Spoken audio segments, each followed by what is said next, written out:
ఒక అద్భుతమైన సాక్ష్యం. మైకేల్ చాంగ్ అద్భుతమైన టెన్నిస్ ప్లేయర్. అద్భుతం. చిన్న వయసులో అద్భుతమైన ట్రోఫీ, అతి పిన్న వయసులో మేబీ 17 సంవత్సరాల వయసులో అద్భుతమైన ట్రోఫీ అందుకొని విజేతగా నిలవబడ్డాడు.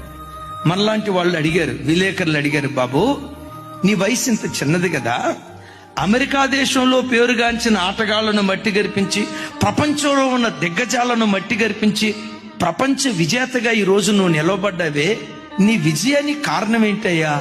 ఆయన అన్నాడు, నా విజయానికి 2 కారణాలు. ఒకటి, నా విజయానికి మొదటి కారణం నా ఆరాధ్య దైవం ప్రభు అయిన యేసు క్రీస్తు వారు. యేసు క్రీస్తే నన్ను విజేతగా నిలవబెట్టాడు. రెండవది, నా తల్లి ప్రార్థన ఈ పోరాట భూమిలో నన్ను విజేతగా నిలవబెట్టింది. వాడి విజేతగా నిలవబెట్టయ్యా, ఆటలో మెలకు వాడికి నేర్పయ్యాని నా తల్లి నా కొరకు మానక ప్రార్థన చేస్తుంది. నా తల్లి ప్రార్థనే ఈ పోరాట భూమిలో నన్ను విజేతగా నిలవబెట్టింది.